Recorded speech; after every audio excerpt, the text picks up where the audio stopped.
பன்வர் மெக்கன்ஷி அவரை நான் பெங்களூரில் சந்திச்சிருக்கேன். அவரை சந்தித்து பேசினப்ப ஆர்எஸ்எஸ் என்ன பண்ணிச்சு அப்படின்னு, ஆர்எஸ்எஸ் தலித்தை சமமாக நடத்தது நம்பினேன். பாபர் மசூதியில் அயோத்தியாவில் போய் நானும் கரசேவா பண்ணியிருக்கேன். இன்னும் பச்சையாக சொல்கிறேன்னா பாபர் மசூதியில் இடித்த கும்பலில் இவரும் ஒருத்தர். அப்படி பல பேருக்கு இறப்புக்கு காரணமான இந்த ராமர் கோயில் பிரச்சனைங்கிறது எத்தனை பேரை இறந்துருக்காங்க. 6000 பேரை பழி வாங்கியிருக்கு ஒரு கோயில்னால. மனுஷனை பிழைக்க வைக்கணுங்க கடவுள், சாகடிக்கக்கூடாது. கடவுள் என்ன சொல்லித்தராரு, அத்தனை பேட்டையும் அன்பாயிரு, உயிர் கூட சின்ன புல்லு கூட உயிர்னு சொல்லித்தராரு. இவங்க என்ன பண்ணுறாங்க, கடவுள் பேரை வச்சுட்டு அரசியலில் 1000 மக்கள் சாகிறதுக்கு காரணமாக இருக்காங்க. அவர் சொல்கிறார், அவங்க வீட்டில் சாப்பாடுலாம் பண்ணிட்டு ரெடியாக உட்காந்துருந்தாராம். ஆர்எஸ்எஸ்காரங்க சாப்பிட வரேன்னு சொல்லியிருக்காங்க. இல்லை நீ சாப்பாடை எடுத்துகிட்டு வந்துடுனாராம்.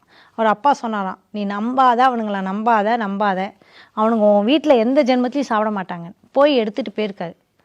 போனோன்னா ஒரு ஃப்ரெண்டு வந்து மறுநாள் சொல்கிறாரு, பாத்திரத்தை கொடுக்க வந்த ஃப்ரெண்டு, உன் சாப்பாடை எவனுமே தொடலை, வேறு உயர் ஜாதி இந்த வீட்டில் சாப்பிட்டாங்க, உன் சாப்பாடெலாம் கொட்டிட்டாங்க.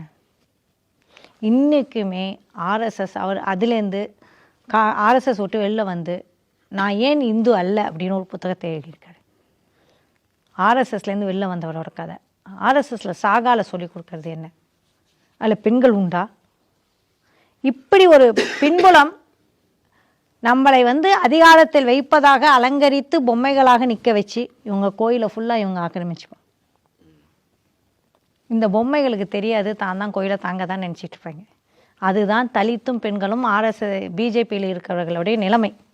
அது ஜனாதிபதியாக இருந்தாலும் அவங்க வெறும் கோயில் பொம்மை. அமித்ஷா வந்து நாடாளுமன்றத்திலையும் சனாதனத்தை தான் கையில் வச்சிருக்கிறார், அதுதான் அந்த மனநிலையில் தான் பேசுகிறாங்க, எல்லாத்தையும் அடிமையில் வச்சிருக்கணும்னு நினைக்கிறாரு அப்படிங்கிற அர்த்தத்தில் தான் அது பேசினார் அப்படிங்கிற. அவரால் அம்பேத்கரை பொறுத்துக்க முடியாது, சனாதனவாதிகளால் அம்பேத்கர் பொறுத்துக்க முடியாது. ஏன்னா நாம் சமதர்மவாதிகள். சமதர்மத்தை பேசின அம்பேத்கரை அவர்களால் பொறுத்து கொள்ளவே முடியாது, சகித்து கொள்ளவே முடியாது.